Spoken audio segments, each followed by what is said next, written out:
Boa noite. A noiva e a prostituta. Esse é o tema da nossa mensagem de hoje. A noiva e a prostituta. Todos nós precisamos de algumas coisas e sabemos que precisamos dessas coisas. Mas também nós precisamos de outras coisas, consumimos essas coisas e não sabemos que precisamos e nem que estamos consumindo essas coisas. Todos nós precisamos ter o que comer, ter o que beber, ter o que vestir e de histórias. As histórias são tão importantes quanto o alimento que você coloca na sua boca e digere com seu estômago. Aquilo que é necessário para sustentar o seu corpo é tanto o arroz, o feijão, quanto as histórias. E um exemplo disso são as crianças. Tem crianças, a maior parte delas, que nascem, nem sabem muito bem como se comunicar, como falar, articular palavras. E o que é que elas querem ouvir? Histórias. As crianças intuitivamente são atraídas pela narrativa, por alguém que coloca enredo, por alguém que coloca elas dentro de um mundo que faz sentido, de forma muito simples, depois de forma mais realista, de forma surpreendente, mas desde a infância e do seu estágio mais inicial, nós somos alimentados por histórias. Precisamos de palavras, tanto quanto nós precisamos de alimento. E isso não é nenhuma novidade na Bíblia. Ainda no Pentateuco, ainda no 5º livro da Bíblia, a gente encontra um texto que é citado na boca de Jesus. Nem só de pão viverá o homem, mas de toda palavra que procede da boca de Deus. E quando a gente pensa sobre as palavras e as histórias que são necessárias, não é qualquer tipo de palavra. Jesus prega uma mensagem muito dura e se volta para os seus discípulos, depois que alguns dos seus seguidores já tinham abandonado porque sentiram que o peso era grande demais, e pergunta para os apóstolos, para os seus discípulos mais próximos: e vocês, será que vocês não querem seguir outro mestre? Qual é a resposta de Pedro? Para quem iremos? Tu tens as palavras de vida eterna. Precisamos de palavras e não de qualquer palavras. Precisamos de histórias, palavras de vida eterna e palavras que fazem sentido. O nosso coração é alimentado não por aquilo que parece sábio, por qualquer forma de discurso, por aquilo que é aleatório. Nós instintivamente precisamos saber que as coisas fazem sentido, que as histórias têm enredo, têm começo, meio e fim. E isso é importante para a gente trazer para dentro da Bíblia, porque a Bíblia é um feito impressionante. A Bíblia não é um livro, a Bíblia é um conjunto de 66 livros. Esse livro, ou esses livros, foram escritos ao longo de mais de 1000 anos. Você já pensou num livro que começa a ser escrito hoje e termina de ser escrito em 3024? A Bíblia levou mais de 1000 anos para ser escrito, em 3 idiomas diferentes, hebraico, aramaico e grego, por autores conhecidos, autores anônimos, homens, possivelmente mulheres, pessoas de várias nações diferentes, pessoas de momentos históricos, em nações e contextos completamente distintos uns dos outros, e tudo isso chega para a gente como uma história, um livro. E essa vastidão é tão grande, a grandeza do que está sendo contado aqui, mas também a variedade do que está sendo contado aqui. Na Bíblia a gente tem histórias sobre o surgimento do universo, a gente tem histórias sobre o surgimento de um povo, a gente tem textos que são leis, a gente tem poesia, a gente tem textos de sabedoria, a gente tem narrativas que contam a história tanto de reis quanto de pessoas que eram completamente anônimas e desconhecidas praticamente em sua época. A vastidão é tão grande que a gente corre um risco. Quando você abre a Bíblia e começa a ler, a coisa é tão variada, o espaço de tempo é tão longo, que existe o risco de você ter muitas impressões e não ter nenhuma imagem, de você ter muitos detalhes e não ter nenhum enredo. Você já prestou atenção como às vezes acontece isso? Uma história mal contada é uma história sem enredo. Tem um monte de coisa acontecendo, um monte de personagem transitando, várias coisas até interessantes sendo narradas, mas se não tem enredo, se não tem liga, se não tem começo, meio e fim, você termina de ouvir aquela história, de ler aquela história, e você fala, mas foi sobre o que essa história? Uma pregação ruim é assim também. O pastor canta, recita versículo bíblico, faz aplicação na vida e termina a mensagem e você não sabe o que ele quis falar, o que ele quis dizer. Por quê? Faltou enredo, faltou história. A Bíblia pode ser lida assim. Muitas pessoas leem a Bíblia assim. Gênesis não tem nada a ver com Êxodo. Êxodo não tem nada a ver com 1 Samuel. 1 Samuel não tem nada a ver com Apocalipse. Quando a gente lê um livro tão grande assim, e a gente olha para a Bíblia como sendo um conjunto de 66 livros, a gente precisa ser alertado de diferentes maneiras que ela não pode ser lida dessa maneira. O Apocalipse serve justamente para isso. Ele é escrito da forma que é escrito e colocado no lugar em que ele é colocado para nos proteger da incoerência, para nos proteger daquilo que é aleatório, daquilo que não faz sentido. O Apocalipse é colocado como o último livro da Bíblia para não deixar que você leia tudo isso como uma série de histórias sobre homens e mulheres exemplares que testemunharam sobre sua vida ao longo da história. Não, isso não é a Bíblia. Essa é uma história que tem começo, meio e fim. Essa não é uma história que acaba abruptamente. Veio a criação, veio a redenção, Jesus é aquele que nos redimiu, morre, ressuscita, tem a história, e aí vem uma série de cartas. Cartas de Paulo, cartas de João, cartas de Pedro, a carta de Judas, enfim, acabou em uma carta, uma correspondência. É assim que acaba a Bíblia? Não. O último livro da Bíblia é Apocalipse. E o Apocalipse está ali para dizer para você, essa é uma história que tem final. Essa é uma história que tem finalidade. Na Bíblia e em Apocalipse especial, como é que Deus e Jesus são identificados? O alfa e o ômega, o princípio e o fim. Essa palavra fim é telos. Telos em grego tanto indica fim, ponto final, a história chegou à sua conclusão, quanto finalidade. Isso é muito importante.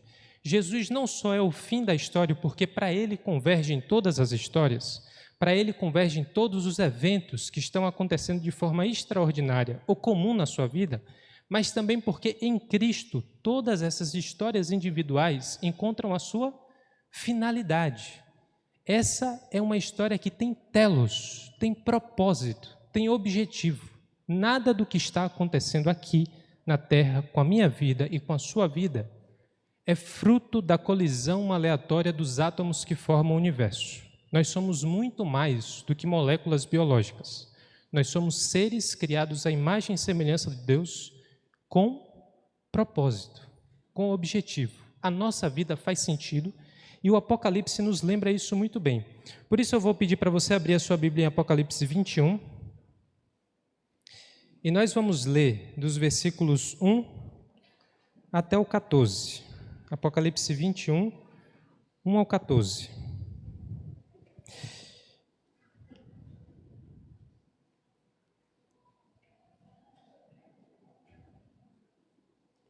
Diz assim: Então vi novos céus e nova terra, pois o primeiro céu e a primeira terra tinham passado, e o mar já não existia. Vi a cidade santa, a nova Jerusalém, que descia dos céus da parte de Deus, preparada como uma noiva, adornada para o seu marido. Ouvi uma forte voz que vinha do trono e dizia: Agora o tabernáculo ou a tenda de Deus está com os homens, com os quais ele viverá. Eles serão os seus povos, o próprio Deus estará com eles e será o seu Deus. Ele enxugará dos seus olhos toda lágrima. Não haverá mais morte, nem tristeza, nem choro, nem dor, pois a antiga ordem já passou. Aquele que estava sentado no trono disse: Estou fazendo nova todas as coisas. E acrescentou: Escreva isto, pois estas palavras são verdadeiras e dignas de confiança. Disse-me ainda: Está feito. Eu sou o Alfa e o Ômega, o princípio e o fim. A quem tiver sede, darei de beber gratuitamente da fonte da água da vida. O vencedor herdará tudo isto e eu serei seu Deus, e ele será meu filho. Mas os covardes, os incrédulos, os depravados, os assassinos, os que cometem imoralidade sexual, os que praticam feitiçaria, os idólatras e todos os mentirosos, o lugar deles será no lago de fogo que arde com enxofre. Esta é a segunda morte. Um dos 7 anjos, que tinham as 7 taças cheias das últimas 7 pragas, aproximou-se e me disse: venha, eu lhe mostrarei a noiva, a esposa do Cordeiro. Ele me levou no espírito a um lugar, a um grande e alto monte, e mostrou-me a cidade santa, Jerusalém, que descia dos céus da parte de Deus. Ela resplandecia com a glória de Deus, e o seu brilho era como uma joia muito preciosa, como jaspe clara como cristal. Tinha um grande e alto muro com 12 portas e 12 anjos junto às portas. Nas portas estavam escritos os nomes das 12 tribos de Israel. Havia 3 portas ao oriente, 3 ao norte, 3 ao sul e 3 ao ocidente. O muro da cidade tinha 12 fundamentos, e neles estavam os nomes dos 12 apóstolos do Cordeiro. Apocalipse 21 está juntamente com Apocalipse 22, fechando o livro de Apocalipse. Esse livro, que tem 404 versículos, tem 518 alusões às escrituras que o precedem, na sua vasta maioria ao Antigo Testamento. Pense sobre esses 2 números, 404 versículos. 518, na sua maior parte, são alusões ao Antigo Testamento. Isso é tão significativo que provavelmente não tem um único livro do Antigo Testamento que não encontre alguma alusão no Apocalipse. E o que é interessante é, João faz isso sem nunca citar diretamente nenhum texto do Antigo Testamento. Ele nunca fala exatamente o que Isaías falou. Ele nunca copia uma profecia de Ezequiel no livro de Apocalipse. Mas ainda assim, ele consegue conscientemente ligar tudo aquilo que ele viu, digeriu, escreveu e transmitiu a partir da linguagem, das profecias e das imagens que existiam no Antigo Testamento. Existe mais de uma alusão ao Antigo Testamento por versículo nesse livro. E isso coloca para a gente um aviso muito grande. Não existe a menor possibilidade de você ler Apocalipse, interpretar o que ali está escrito, sem ler e entender muito bem os outros 65 livros da Bíblia. Não existe a menor possibilidade de você ler e entender o Apocalipse sem ler e compreender boa parte do que está escrito nos 65 livros que o precedem. Ler o Apocalipse e tentar interpretá-lo conhecendo muito pouco do que veio antes é como pegar um livro, um romance, ler o último capítulo e acreditar que você entendeu tudo que estava escrito ali. Você entendeu a história, a sutileza, a força da linguagem, a complexidade de cada personagem. É impossível fazer isso lendo uma página, lendo o último capítulo, o final da história. É como tentar pegar um seriado de 12 séries ou de 12 temporadas, assistir o último capítulo do seriado, sem nunca ter assistido nenhuma das 11 temporadas, das 12 temporadas que o precedem, e tentar entender todo o enredo, toda a história que está sendo desenvolvida. Por isso, se você quer ler e você quer compreender o Apocalipse, você precisa ler e entender muito bem todos os outros livros que o precedem. Porque no Apocalipse, cada fio que foi utilizado em Gênesis, cada parte do tecido que foi construído no Êxodo, nos profetas, nos escritos, nos evangelhos, nas cartas de Paulo, cada um desses fios encontra o seu final, encontra a sua parte na imagem como um todo em Apocalipse. Esse é um ponto para onde todos os riachos estão apontando, para onde todos os rios estão desembocando. A história só faz sentido como um todo em Apocalipse. Mas o todo não é construído sem as partes. Não é possível ler o Apocalipse sem encontrar de onde é que vem cada um desses símbolos, de onde é que vem cada um desses fios. Por isso, a chave de leitura para todos os símbolos, para as bestas, para os dragões, para a prostituta, para aquilo que aparece como juízo, mas também como segurança, como a árvore da vida, como a coroa da vida, a pedra com o nome, o livro da vida, tudo isso só pode ser interpretado ou tem valor como interpretação se tem coerência com o que foi dito antes. Se alguém fala para você, olha, esse versículo do Apocalipse quer dizer isso, isso e aquilo, como é que você sabe que essa é uma boa interpretação? É se essa imagem está sendo interpretada à luz de todas as outras menções que foram feitas a essa imagem no Antigo Testamento. Por exemplo, o tabernáculo, a tenda de Deus, é citada em Apocalipse 21, 3. Esse é o primeiro momento que o tabernáculo aparece na Bíblia. O tabernáculo ou a tenda de Deus aparece pela primeira vez em Apocalipse. Onde é que aparece? Êxodo.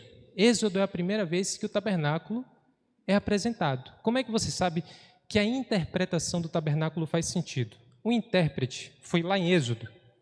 Aquilo que ele está falando que o tabernáculo significa aqui tem coerência com o que significava lá em Êxodo? Isso é um bom sinal de que a interpretação faz sentido. A chave de interpretação do Apocalipse de todas essas coisas, que parecem ser muito misteriosas, é o Antigo Testamento lido à luz da pessoa de Jesus. Essa é a forma como a gente interpreta o Apocalipse. E se você quiser saber que a sua leitura está sendo coerente, está sendo apropriada a respeito do livro de Apocalipse, é quando você começa a ter um desejo irrefreável, incontível, de ler o Antigo Testamento. Se você começa a ler o Apocalipse e você vê essa nova Jerusalém, esse novo céu, essa nova terra que João enxergou, e você começa a pensar, poxa, não foi a primeira vez que eu vi essa imagem. Isaías fala do novo céu, Isaías fala da nova criação lá no Antigo Testamento. E você tem aquele desejo, mas eu nunca li Isaías desse jeito, eu preciso voltar lá e ler o Antigo Testamento de uma forma diferente. É o sinal de que você está no caminho certo. Se você quiser compreender as últimas coisas, você tem que retornar para as primeiras coisas. Você tem que retornar para 3.000 anos atrás de história. E o Apocalipse, então, ele é escrito e ele desenvolve essa visão até chegar nesse momento em que a gente lê Apocalipse 21 e 22, falando da Nova Jerusalém. Mas esses dois capítulos, eles estão dentro de um bloco maior. E parece que João, ele vai organizando o seu livro de uma forma muito clara até chegar nesse último bloco. E o que forma a imagem e o que é desenvolvido no último bloco? É o que começa no capítulo 17, versículo 1, e vai até o capítulo 22, versículo 9, o último capítulo de Apocalipse. Isso é muita coisa. 17 até 22 são 5 capítulos e meio, tratando de uma única comparação. Existe uma única imagem que João está colocando sua atenção e está comunicando aqui. O contraste é entre a Babilônia e a Nova Jerusalém. Esse é o contraste entre a prostituta e a noiva. E eu sei que essas imagens são muito provocativas, talvez você julgue até inapropriado para falar no meio da igreja com pessoas de tantas idades, de tantos contextos, mas se você prestar atenção, essa é a linguagem da Bíblia.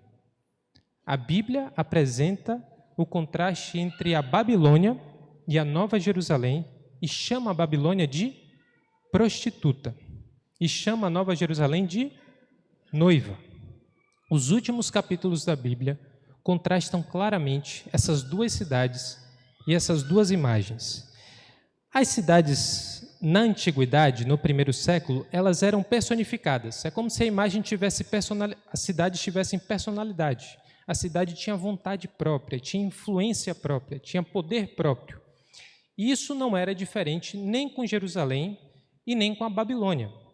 Mas, nesse contexto, o que a gente percebe é que nós não estamos falando aqui especificamente da Babilônia como uma grande cidade na época que o Apocalipse foi escrito. Por quê?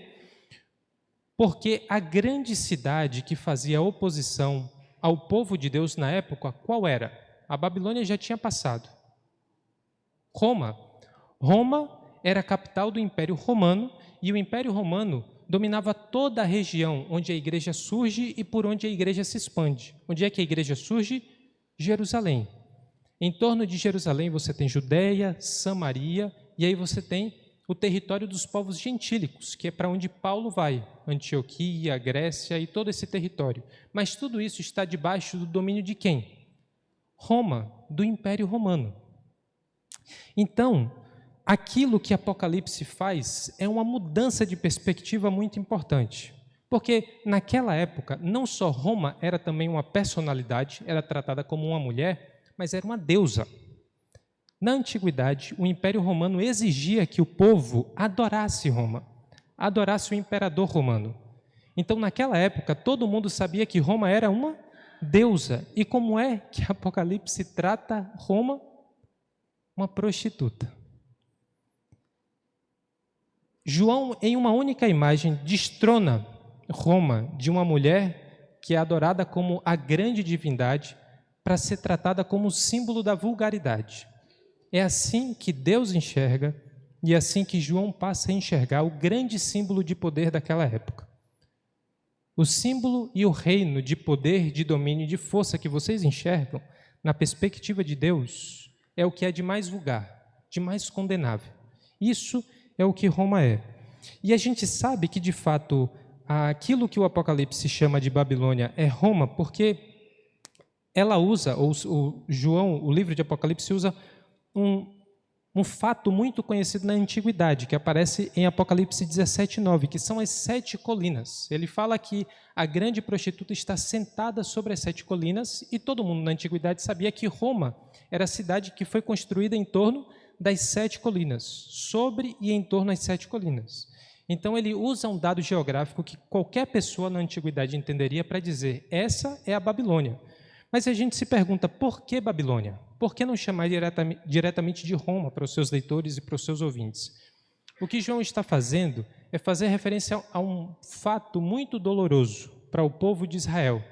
Qual foi o império que primeiramente derrubou Jerusalém e derrubou o templo em 587 a.C.? A Babilônia. A Babilônia foi o império, na antiguidade, muito antes de Roma, que primeiro mostrou a Jerusalém, que primeiro mostrou a Judá o que significava a dor do exílio, o que significava a dor do juízo divino. Babilônia passou a ser o símbolo daquilo que era a destruição, sair da terra, servir a um povo pagão e precisar lidar com o fato de que Deus havia derramado o seu juízo sobre Jerusalém. Por isso que ele faz uma equivalência entre Roma e Babilônia, e isso tem um peso muito grande para qualquer cristão, judeu ou gentil, que conhecia essa história. Olha, Roma não é o que ela diz ser.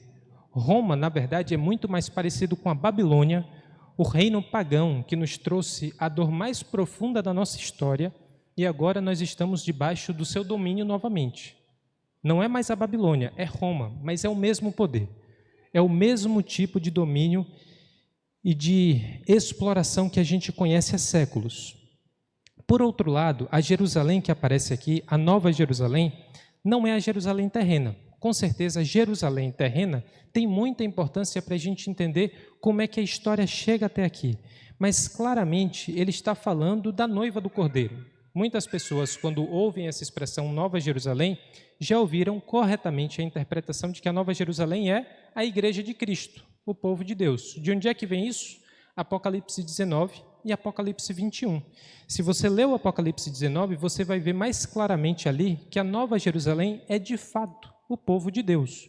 Em Apocalipse 21, isso reaparece, isso é coerente, mas é mais do que o povo de Deus. Porque, por exemplo, se você acha que a Nova Jerusalém é só isso, só o povo de Deus, é difícil descrever ou entender o que João descreve logo depois, porque ele entra na Nova Jerusalém e ele vê que na Nova Jerusalém está o trono de Deus, está o rio que corre a partir desse trono, está a árvore da vida, está todo tipo de característica de um espaço que dificilmente a gente poderia dizer que são características da igreja, do povo redimido. Então, o que é a Nova Jerusalém? É um povo? É um povo. É um lugar? É um lugar. É uma nova relação com o Pai, com o Filho e com o Espírito? É uma nova relação. Como é que pode ser 3 coisas ao mesmo tempo? Essa é a beleza da linguagem e da riqueza que há na linguagem de João. Cada símbolo tem um significado, mas esse significado nem sempre tem uma única face. Pode ser uma coisa, pode ser 2 coisas ao mesmo tempo, pode ser várias coisas ao mesmo tempo.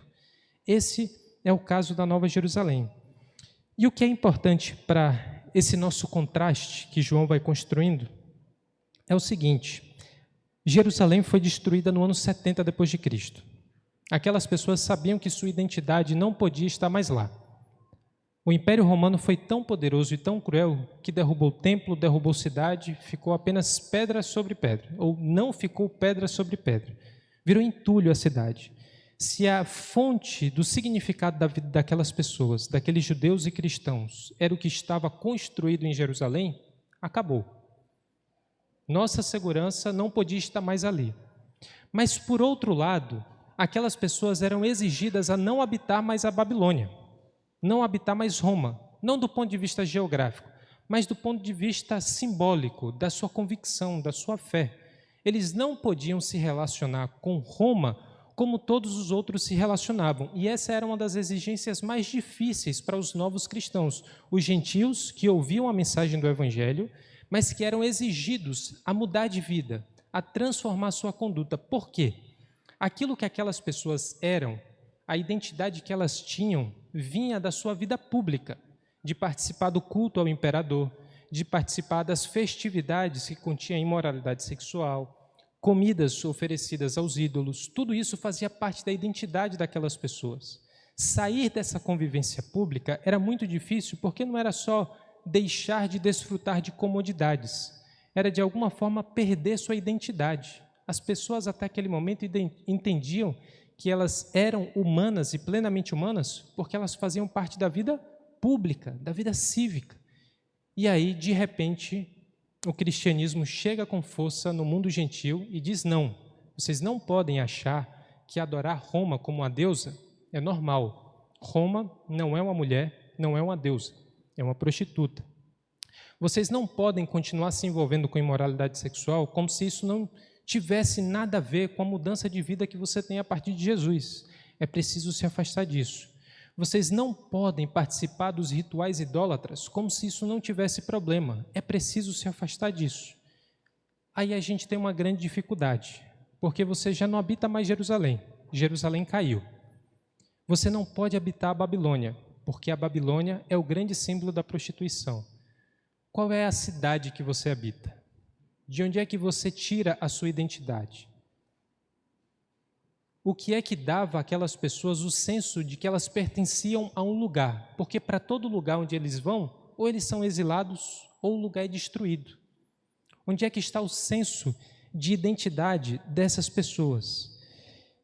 É nesse momento que João começa a fazer uma grande mudança e transformação na vida daquelas pessoas, recriando o mundo em que elas habitavam a partir da sua imaginação.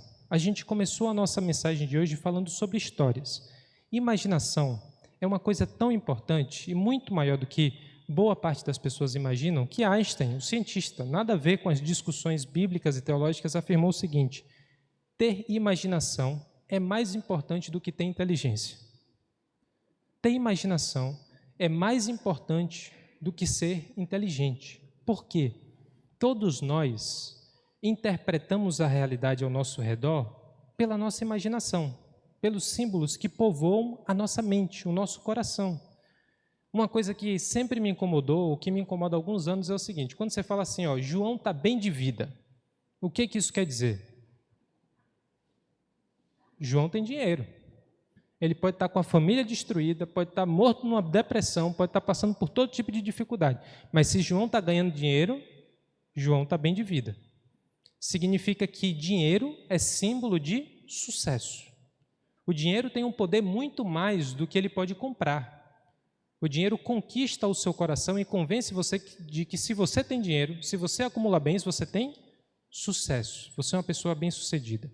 Por que um jogador de futebol, quando faz um gol, beija o símbolo, o escudo do seu time? Que ele está reverenciando aquele time por meio de um símbolo, por meio de uma imagem. Ele está, de alguma forma, declarando sua fidelidade. Eu faço parte desse time aqui, eu faço parte dessa família, dessa identidade. Então ele beija o escudo, o símbolo, como uma reverência ao time, aquele grupo. Por que a gente conversa e trata das coisas para além do seu valor? Por exemplo, se alguém tem um carro, e para o brasileiro isso é muito particular, o carro é mais do que um meio de transporte. É um sinal de que a pessoa subiu na vida. Ela conseguiu comprar seu primeiro carro, comprar o seu apartamento. É mais do que satisfazer a necessidade do corpo. É um sinal de que ela alcançou outros patamares. A gente interpreta as coisas muito mais do que o valor que elas têm de fato. A gente interpreta pelo seu significado. E João sabe mais do que ninguém que aquelas pessoas interpretavam o mundo pelos símbolos ao seu redor. Por que Roma era tão importante e poderosa? Era só porque tinha espada e tinha força? Não. Roma era muito poderosa porque ela conquistou a imaginação das pessoas. Roma tinha construções enormes. Roma tinha o sucesso das suas campanhas militares. Roma tinha os espetáculos artísticos mais grandiosos. Mais importante para o imperador do que conquistar o povo era conquistar a imaginação do povo. Era saber que não só ele tinha o corpo das pessoas, mas tinha o coração das pessoas. E João entra nessa batalha. João não pega em uma espada, mas ele batalha a batalha da imaginação. Ele fala: vocês não são habitantes da Babilônia. Vocês não são habitantes dessa Jerusalém que foi destruída. Vocês são habitantes da Nova Jerusalém. E se vocês habitam a Nova Jerusalém, vocês precisam ver o mundo como a Nova Jerusalém mostra que ele de fato é. Por isso que João está criando um novo universo. João está criando um novo mundo no coração e na mente daquelas pessoas, a fim de redirecionar a resposta daquelas pessoas, porque isso é particularmente importante. Se você fisga o coração de alguém, se você conquista a imaginação dessa pessoa, você não vai fazer apenas com que essa pessoa pense de forma diferente, ela vai agir de maneira diferente. Se você não olha mais para o dinheiro da forma como eu acabei de dizer, e se ele não age no seu coração como um ídolo que quer conquistar essa sua necessidade de se afirmar, de demonstrar que você é bem-sucedido, bem-sucedida, mas você olha para o dinheiro como um meio, uma coisa que nem vai durar muito tempo, então você começa a agir com o dinheiro de forma diferente. Se você sabe que os bens não são mais do que apenas bens, meios de consumo, de tornar sua vida talvez um pouco mais fácil ou confortável, você não vai se relacionar com a casa, com o carro, com as suas conquistas, como se isso fosse a fonte da sua identidade. Por isso, conquistar o coração, conquistar a imaginação das crianças, dos adolescentes, dos adultos, dos idosos, é muito mais do que colocar novos pensamentos. É redirecionar a resposta dessas pessoas ao mundo. João está buscando redirecionar o pensamento dessas pessoas para algo completamente diferente e, consequentemente, a atitude dessas pessoas para o mundo de uma forma muito particular. E o que ele está dizendo é: olha, Roma não é o que a propaganda da própria Roma afirma que ela é. Nós precisamos de uma alternativa. E para vencer essa batalha, para resistir ao fascínio que Roma tem sobre o nosso coração, porque isso é importante, Roma era uma realidade histórica para aquelas pessoas, mas ela continua em pé hoje. O Império Romano ruiu, mas o tipo de poder, o tipo de influência que Roma existia sobre aqueles cristãos existe hoje. As mesmas batalhas que eles tinham, nós temos. E João sabia o seguinte: se eu vou derrubar a Babilônia, se Deus está derrubando a Babilônia, primeiro dentro do coração dessas pessoas, e depois, historicamente, esse império será varrido do mapa, nós precisamos de uma alternativa. Nós precisamos ir para um lugar que é muito melhor do que a Babilônia. Nós precisamos ir para um lugar que é muito mais poderoso, grandioso, que é muito mais intenso e cheio de vida do que Roma. Não adianta só dizer não, não adianta só proibir, não adianta dizer não faça, não pense. O que é necessário é: isso é muito melhor. Esse é um lugar muito mais intenso, cheio de vida e preenchido pela presença de Deus. E é isso que João está fazendo. Ele está tirando aquelas pessoas da Babilônia e está levando para Nova Jerusalém. E ele faz isso por meio de contrastes. E esses contrastes, primeiro, surgem a partir do que ele narra a respeito da destruição da Babilônia e depois sobre a chegada da Nova Jerusalém. A Babilônia é um reino que foi constituído a partir do sangue dos santos. A grande prostituta bebe o sangue dos santos e dos profetas. Na Nova Jerusalém, os assassinos não podem entrar. A Babilônia prospera porque os reinos de toda a terra se prostituem com a Babilônia. O que isso significa? Idolatram Roma como uma deusa e se opõem ao reino de Deus. Na Nova Jerusalém, a idolatria não faz parte e não só não existe, como não existe templo ali, porque Deus habita definitivamente no meio de um povo que nunca mais conhecerá impureza. A Babilônia, ela é conhecida porque ela prospera a partir da exploração das nações. Ela é rica porque ela tira de quem tem menos. Ela é rica porque ela oprime o necessitado. Na Nova Jerusalém está a cura das nações. Ali corre o rio, onde a árvore da vida está plantada dos dois lados e frutifica todos os meses do ano. Para que propósito? Para que as nações sejam curadas. É assim que João vai conquistando a mente daquelas pessoas e mostrando, olha, o reino da Babilônia é um reino soberano, universal. Todo mundo se dobra em relação à sua presença porque não tem nenhum poder mais forte do que a Babilônia. Mas não durará. Chegará o tempo que ficará muito claro que tudo isso sempre foi imitação. Isso nunca teve autenticidade. Esse é um poder que nunca foi feito para durar. A vulgaridade, a fragilidade, a impotência da Babilônia será clara, evidente. E o que virá em seu lugar? A Nova Jerusalém. A Nova Jerusalém que se estabelece a partir do poder de Deus. Preste atenção, a Nova Jerusalém não é puxada dos céus. Não é eu e você que determinamos quando ela virá e como ela virá. A Nova Jerusalém desce dos céus, preparada por Deus. Esse é um tempo determinado por Deus, na forma como Ele quiser. Mas quando esse reino se estabelecer, não haverá ali mais nenhum tipo de dor, de sofrimento, de morte ou de tristeza. Por isso, quando João vê essas coisas e ele começa a narrar de que maneira ele vê a Nova Jerusalém, ele enxerga aquilo que Deus está revelando, a gente começa a ouvir ecos de uma história muito antiga. Eu não sei se você já prestou atenção, mas Apocalipse 21 e 22 parece muito. É muito semelhante com Gênesis 1 e 2. Você já notou isso? Como a árvore da vida que estava lá no começo reaparece no Apocalipse, como os rios que cortam o jardim do Éden reaparece na Nova Jerusalém. Você já prestou atenção como essa cidade tem todas as características de um jardim, mas também é uma cidade? Os ecos do final fazem a gente retornar para o começo. E eu tenho uma pergunta para você. Se Adão e Eva não tivessem pecado, seria tudo igual por toda a eternidade? Se Adão e Eva foram criados, colocados no jardim do Éden, tem a árvore do conhecimento do bem e do mal e a árvore da vida. Eles podem obedecer ou desobedecer. Eles desobedeceram, mas se eles não tivessem desobedecido, e os seus filhos também não, e os seus netos também não, se nunca tivesse entrado o pecado no mundo, tudo seria sempre igual? Tudo seria da mesma forma como a gente vê em Gênesis 1 e 2? Por que não? De que forma seria diferente?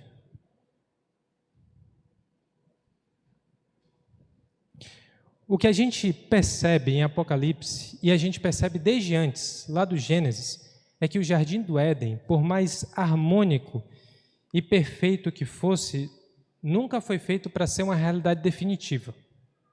As coisas não foram feitas para ser do jeito que era lá no começo, por um tempo indefinido. Os estudiosos do Antigo Testamento, em especial da literatura antiga, chamaram a atenção para a gente para o seguinte fato. Olha, Gênesis 1 e 2 é construído de uma forma tão direitinha, assim, tão segmentada, que parece que nos 3 primeiros dias da criação, Deus cria todos os espaços. Nos 3 últimos dias, Ele cria tudo aquilo que vai preencher esses espaços. Deus faz todas essas coisas e no final coloca aquilo que Ele chama de sua imagem. Todos os povos da antiguidade, fora da nação de Israel, quando ia construir um templo para o seu Deus, fazia como? Construía o templo e a última coisa que eles colocavam era uma imagem da divindade.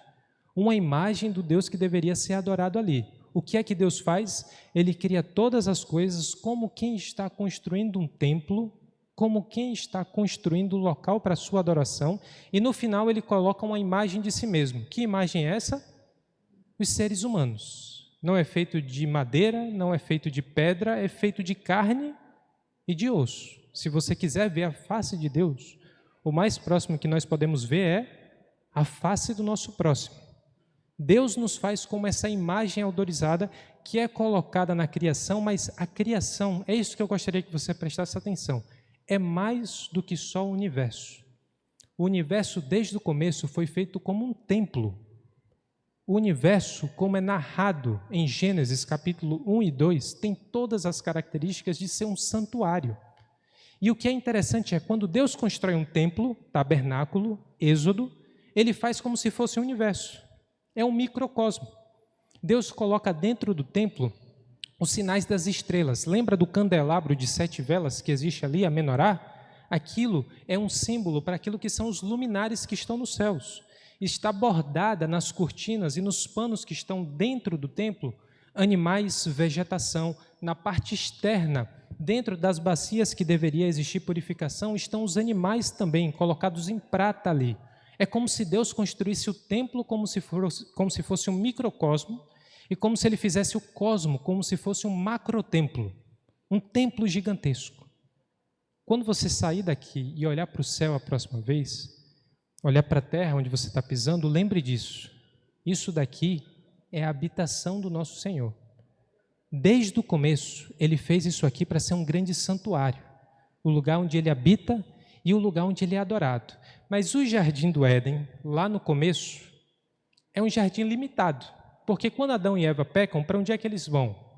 Eles são expulsos do jardim. Eles ficam no jardim? Eles são expulsos do jardim. Mas o que existia fora do jardim? A gente não tem nenhuma descrição de como era esse espaço fora do jardim quando a gente lê Gênesis 1 e 2. Mas a gente sabe que existe algo além de jardim. A minha compreensão é que Deus construiu o jardim do Éden, mas o jardim era um espaço limitado. A missão de Adão e Eva e dos seus descendentes era levar toda a harmonia, a perfeição, a criatividade que estava presente no jardim para os 4 cantos do mundo, para todos os pontos do universo. Não porque lá tinha pecado, não porque o mundo fora do jardim já era um mundo dominado pela morte, não por isso, mas era a criação em potencial. Era a criação que ainda não tinha sido elevado a tudo aquilo que ela poderia ser. Como é que você pensa a eternidade? É assim que eu penso eternidade. Novo céu e nova terra. A gente vai ficar em cima de uma nuvem, tocando harpa, cantando sempre a mesma música? É meio tedioso, tem que ter alguma coisa a mais para fazer. Eu acredito que a gente vai voltar para fazer o que Adão deveria ter feito junto com Eva. Levar a criatividade, o poder e a glória de Deus que estava no jardim do Éden para todos os pontos da criação, pela nossa capacidade, inteligência, adoração, reverência, presença e comunhão com Deus. Isso é parte da nossa missão. Por isso que quando a gente lê Apocalipse ou Gênesis 1 e 2 e volta para os 2 últimos capítulos da Bíblia, veja como o paralelo não parece ser nada aleatório. Os 2 primeiros capítulos falam da criação. Primeiro céu e primeira terra. Os 2 últimos capítulos da Bíblia falam sobre a nova criação. Novo céu e nova terra. Deus está falando algumas coisas para a gente. Primeiro, você não vai morar eternamente no céu. Se você é salvo em Jesus Cristo, você não vai morar eternamente no céu. Por quê? Nós não somos destinados para o céu, e sim para o novo céu e a nova terra. A terra que nós habitamos será completamente diferente. Será totalmente restaurada, mas será terra, material, concreto. Isso que Deus fez, Ele disse que era bom. Ele não vai jogar isso na lata do lixo. Ele não vai destruir tudo isso como se não tivesse importância nenhuma. A outra coisa essa é parte preciosa da criação. E uma aplicação muito simples, que eu não vou dedicar o pouco tempo que a gente ainda tem aqui, mas é o seguinte: propriedade privada é uma categoria importante. É importante eu saber que eu não posso tomar a sua casa, as suas roupas como se fossem minha, porque é propriedade sua. Tudo bem. Propriedade privada é melhor tê-la do que não tê-la, para organizar a sociedade. Mas morre aí. A importância de ver as coisas como categoria da propriedade privada morre nesse nosso intuito de organizar a realidade social. Sabe por quê? Você não tem propriedade sobre nada. A casa que você financiou durante 30 anos e pagou de forma muito dura, aquele pedaço de terra não é seu. Aquela casa não é sua, porque do Senhor é a terra, do Senhor é o mundo e tudo que nele existe. Você e o seu corpo não são propriedade sua. Você não pode fazer com a sua vida o que você quer. Você tem a autonomia de tomar decisão. Deus dá esse direito para você. Mas Deus lembra o seguinte: o seu corpo e a sua vida não é propriedade sua. Que dirá essa terra? Que dirá essa criação? Essas coisas aqui pertencem todas elas a Deus. Todas as criaturas são propriedade e direito do próprio Deus.